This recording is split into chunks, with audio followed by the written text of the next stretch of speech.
Vamos ahora a las noticias internacionales. Nos centramos en Israel y en Ucrania, que viven situaciones difíciles. A esta hora, María Alejandra, por favor, con la información completa. Adelante. Así es, William, dos noticias que se han generado desde hace varias semanas. Iniciamos de inmediato.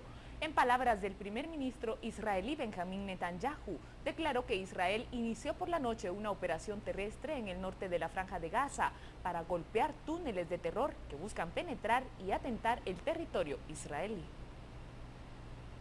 El portavoz de emergencias en la Franja de Gaza dio a conocer que 28 personas, entre ellas un bebé, murieron en un ataque en la localidad de Rafat, fronteriza con Egipto, tras el inicio de la operación. Otras 2 personas murieron en un ataque contra el barrio de Beit, en el norte. Por su parte, el ejército israelí informó de la muerte de uno de sus soldados en las primeras horas de la incursión militar. En uno de estos túneles penetraron terroristas de Hamas la pasada madrugada en Israel para cometer un atentado masivo contra nuestros ciudadanos, añadió el primer ministro en un comunicado que responsabiliza a Hamas por no haber aceptado 2 veces la propuesta de tregua egipcia. Según fuentes militares, un número importante de soldados ya han cruzado la frontera y se encuentran en diversos puntos de la franja.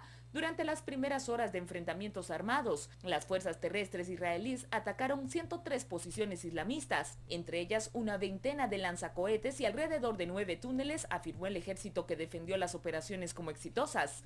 Tras un centenar de proyectiles disparados contra el centro y sur del país, Israel ha bombardeado por aire, tierra y mar varias zonas del norte de la Franja de Gaza como previa a la operación terrestre. El grupo islamista ha respondido con una salva de cohetes contra Tel Aviv, que ha sido interceptados, en lo que significa un recrudecimiento en escalada que no parecen tener fin. Con estas muertes son ya 237 los palestinos fallecidos en los 10 días de ofensiva israelí sobre Gaza, 48 de ellos niños y menores de edad. El ejército israelí lanzó en Gaza una de sus ofensivas terrestres más grandes de los últimos tiempos, con casi la totalidad de sus fuerzas regulares, dijo esta madrugada el comentarista militar Alon Ben David.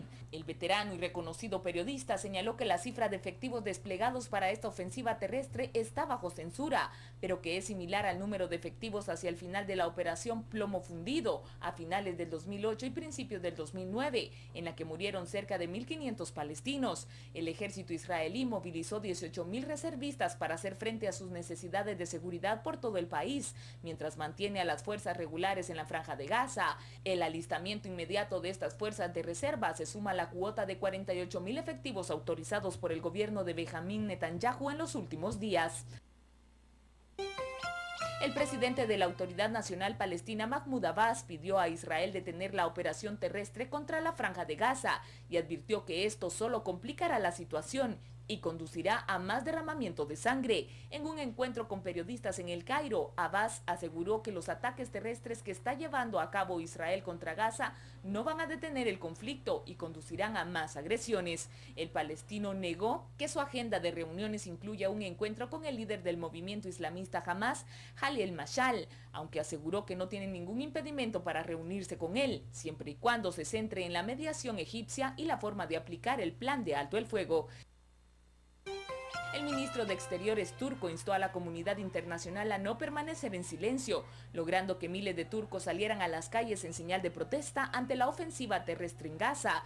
El sentimiento anti-israelí se eleva en Turquía. Alrededor de 3.000 personas se presentaron en las calles de Estambul después de las oraciones del viernes, coreando consignas contra Israel y agitando banderas palestinas, mientras que los carros que pasaban tocaban sus bocinas en apoyo. El gobierno jordano tachó hoy de escalada injustificable la decisión de Israel de lanzar una ofensiva terrestre en la Franja de Gaza. Alrededor de 500 jordanos salieron a las calles para mostrar su apoyo a los palestinos tras días de ataques aéreos. Esta protesta fue organizada por una hermandad musulmana junto a otros jóvenes de partidos políticos. En otra información, trabajadores de emergencia, policía e incluso ciudadanos registran los campos de girasoles en 2 pequeños pueblos ucranianos, buscando los restos de los 295 pasajeros que volaban en un avión malasio que fue derribado ayer. Por lo menos 181 cuerpos ya han sido encontrados. En el desastre murieron 289 personas de una decena de nacionalidades. Los rebeldes separatistas que controlan la zona donde cayó el vuelo 17 de Malaysia Airlines dijeron haber recuperado la mayoría de las cajas negras del avión y estaban considerando qué hacer con ellas. La noticia tiene profundas implicaciones para la integridad de la investigación sobre el desastre. Las autoridades estadounidenses dijeron que un misil tierra-aire había derribado la nave, pero no podían determinar quién lo había disparado. Ucrania ha pedido una investigación internacional para determinar quién atacó el avión e insistió que no había sido su ejército. El enfadado primer ministro australiano exigió una investigación independiente sobre el suceso. La respuesta inicial del embajador ruso fue culpar a Ucrania por esto, y tengo que decir que eso es profundamente insatisfactorio, declaró. Los restos del avión estaban partidos por los campos entre dos localidades al este de Ucrania y el acceso al lugar sigue siendo difícil y peligroso. En la carretera desde Donetsk, la principal ciudad de la región, al lugar donde cayó el avión, habían 5 puntos de control rebelde con comprobaciones de documentos en todos ellos.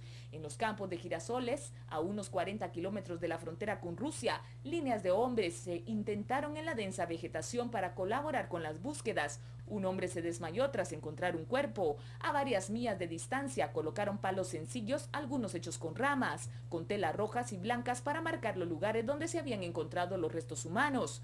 Grandes fragmentos del Boeing 777 con los colores rojo, blanco y azul de la aerolínea descansan en un campo. La cabina y una de las turbinas se encontraban en torno a 1 kilómetro de distancia y los residentes del local dijeron que la cola había caído a otros 10 kilómetros. El Servicio de Seguridad de Ucrania captó una conversación en la que supuestamente los rebeldes prorrusos hablan del derribo del avión de pasajeros malasio con las 295 personas a bordo en el este del país.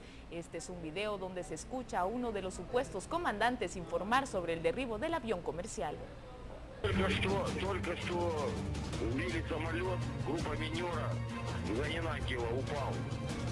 Сейчас поехали искать и фотографировать сбитый самолет. Дымится. Что у вас там? Короче, стопудово гражданский борт. Понятно. А этот, как, народу много там? Нет. Волнуки прямо во дворе падали тут. Борт какой? Вооружение есть что-нибудь? Вообще ничего. Гражданские вещи, медицинские шмотки, там полотенце такое, туалетная бумага. Документы есть? Да, индонезийского студента есть. Menos de 24 horas después que el Malaysia Airlines MH17 despegó del aeropuerto Schiphol de Ámsterdam para volar a Kuala Lumpur y este fuera derribado, los pasajeros esperaron nerviosos a bordo de los vuelos similares. Hasta hoy, Schiphol estaba en pleno funcionamiento y algunos pasajeros se acercaban a su vuelo de las aerolíneas de Malasia con temor. La pérdida del MH17 es el segundo golpe devastador para Malaysia Airlines este año, tras la misteriosa desaparición del vuelo MH370 en marzo, que desapareció con 239 pasajeros y tripulantes a bordo en su camino desde Kuala Lumpur a Beijing. En un giro casi incomprensible del siniestro, una mujer australiana que perdió a un hermano y una cuñada en el desaparecido vuelo 370 de Malaysia Airlines se enteró hoy que su hijastra murió en el avión que se estrelló la víspera sobre Ucrania. La señora aseguró que su familia está luchando para entender cómo es que la mala suerte les tocó 2 ocasiones con la misma compañía aérea. El Consejo de Seguridad de la ONU pidió hoy una investigación internacional independiente para aclarar el siniestro del avión comercial de Malaysia Airlines en el este de Ucrania. El máximo órgano de decisión de Naciones Unidas, que mantuvo 1 minuto de silencio por las víctimas, demandó además a todas las partes del conflicto ucraniano que ofrezcan acceso inmediato a la zona del suceso. El Consejo se pronunció así en una breve declaración por escrito difundida al comienzo de la reunión de urgencia que celebraba hoy al analizar la tragedia registrada en Ucrania. El líder cubano Fidel Castro condenó el derribo del avión de Malaysia Airlines que volaba sobre territorio ucraniano. Cuba no puede dejar de expresar su repudio por la acción de semejante gobierno antirruso, antiucraniano, proimperialista, comentó Castro en un artículo publicado en la portada del diario oficial Granma. El artículo titulado Provocación insólita tiene la firma del expresidente cubano y la fecha del jueves 17 de julio a medianoche. El Papa Francisco hizo un llamamiento por la paz y compromiso para encontrar soluciones de diálogo entre las partes del conflicto en Ucrania. Tras la catástrofe del avión Malaysia Airlines, informó la Santa Sede, el Papa Francisco recibió con consternación la noticia de la catástrofe.